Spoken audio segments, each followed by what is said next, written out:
Veronica Whitley. I'm a Homeworks by Precept consultant and homeschool mom to my 4 kids. Today, let's take a look inside of Reading 4. One of the goals of BJU Press Reading is to foster a joy of reading. Let's take a look at what comes in the parent-led textbook kit for Reading 4. Let's start by looking at the Teacher's Editions. There are actually 3 parts to the Teacher's Edition, but right now we're going to focus on parts 1 and 2, and then we'll look at part 3 in just a minute.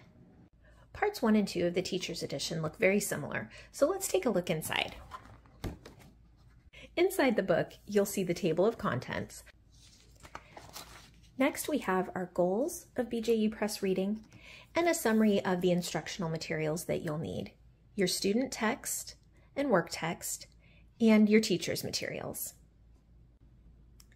The teacher's resources, your vocabulary pages, your journal activities, comprehension pages, and assessment tools can all be found in your account on the Homeschool Hub. While you may not have a need for reading groups within your home, you may want to take a look at this section just to help determine if your child is a struggling reader, an average reader, or an advanced reader. Vocabulary is an important feature of Reading 4. There are 2 types of vocabulary words that you'll want to keep an eye out for. One will be a word that is important within the context of the particular selection or story that your child is reading and is necessary for them to gain an understanding from the text. The second type of vocabulary word that they'll need is a word that they will see repeatedly in various types of reading and day-to-day life. This page will help you when it comes to assessing and evaluating your child's progress and ability in different areas of reading. I would recommend reading through the objectives for Reading 4 as you begin your year. By the end of the year, your students should be able to analyze important works of grade-level appropriate literature, apply a variety of reading strategies, communicate written text orally with appropriate fluency and expression, communicate effectively and creatively in various modes, evaluate the effectiveness of a text in accomplishing the author's purpose, and to evaluate the theme of a text from a biblical worldview. The lesson plans are laid out for you by unit. You'll see the lesson and title number along with the genre of the selection that you'll be looking at. You'll also see the Teacher's Edition pages, the pages that your student will need to read in their textbook, and then any applicable work text pages. This last column will go over the lesson objectives and biblical worldview principles that will be covered in that lesson. One feature that I love to point out is that each of the units are color-coded, so it's very easy to see where you are in your book, and also they're color-coded to match the pages of your student work text as well. So when you're teaching multiple children at different grade levels, different subjects, different times, it's just a great visual cue to make sure that you and your child are both literally on the same page. Let's take a look at a lesson. Each lesson is broken up into 3 parts: before reading, during reading, and after reading. This box will tell you what your lesson objectives are, will give you the teacher resources that you'll need to teach the lesson, and any outside or extra materials. The teacher resources can be found in your parent account on the Homeschool Hub. This box will show you if this particular lesson is part of a larger selection that has been broken up over multiple lessons. This box will give you a synopsis of the article or story or selection that your child will be reading, just to give you a general idea of where the lesson is moving. And then up here we have a little bit of background on what's going on behind the scenes. This isn't something that you necessarily need to read to your child, but you can use it in discussions or in asking questions, or to add some extra color or information to your lessons as you teach. Before you start your reading lesson, you'll want to introduce your child to any new vocabulary words that may come up in that selection. You'll also want to discuss the genre of the story with your child. The big idea is a section that corresponds to a page in your child's student reader. This page gives you the opportunity to discuss different aspects of the story from the author's style or specific comprehension strategies before you begin your lesson. In the during reading section, you'll see several questions marked for discussion that you can bring out as your child reads. You'll notice several of the questions marked with a gear icon. This is intended to mark a question designed to develop higher order thinking skills. You can use these as you discuss the selection to help gauge your child's understanding and comprehension. After your child has finished reading the selection, you'll want to take some time to use the questions provided to help them review what they've just learned. At the end of the lesson, you'll see a smaller version of your child's work text pages. They'll be expected to complete these in response to what they've just read. Look Again lessons give you an opportunity for further review of a particular selection. They give you the opportunity to further emphasize a specific literary skill or to review specific parts of the selection. The after reading section of a Look Again lesson can be a great opportunity to spur discussion or writing projects with your child, or give them an opportunity to interact with the material and analyze it from the perspective of a biblical worldview. The appendix contains some additional materials. You have an explanation of the gospel, the author's craft and genre definitions, and then you have a glossary. Fourth grade reading is the first time that a pronunciation key shows up in the glossary for your child.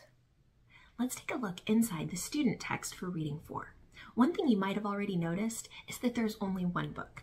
In the previous elementary grades, the readers have been divided into multiple books, but in Reading 4, they've all been combined. So let's take a look inside. Your student's reader will correspond to the lesson plans in parts 1 and 2 of your teacher's edition. Student reader is broken up into 6 units, with the title of each clearly marked at the top of each section. In the table of contents, you'll have the title of your story, the author's name, and the genre. Your child will be exposed to a wide variety of genres and styles and authors as they read through their reading book this year.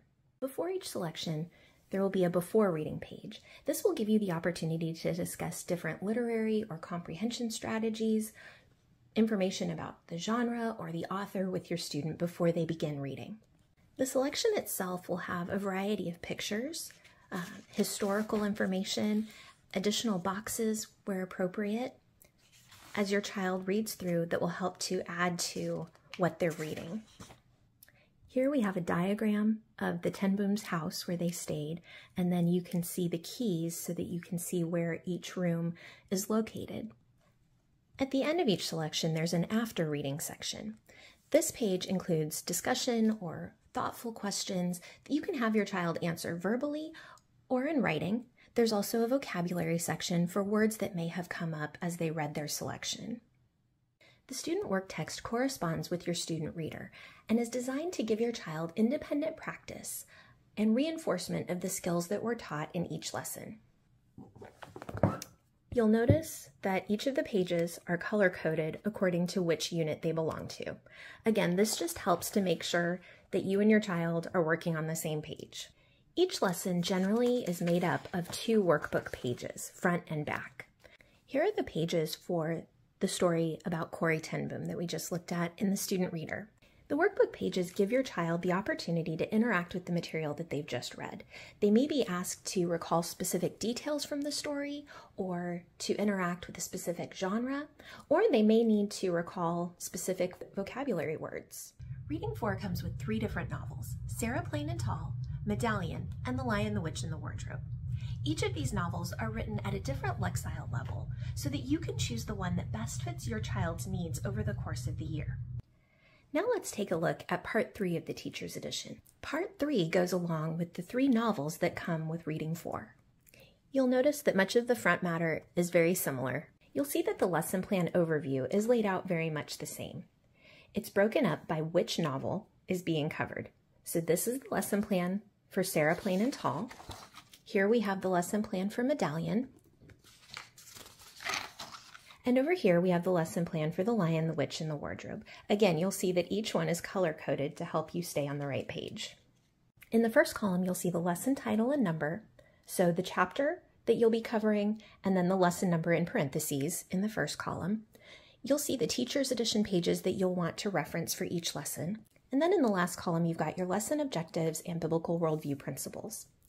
What's missing is your student text pages. That's because your child will be reading from their copy of the novel. Let's take a look at the lesson plans for the book Medallion.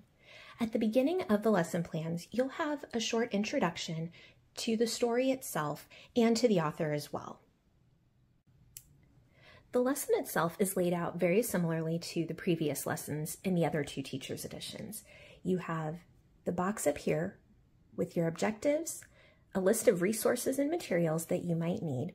I always suggest looking over those the night before you start to teach just to make sure that you've got everything that you need on hand. It'll also give you a synopsis of the chapter that you're covering.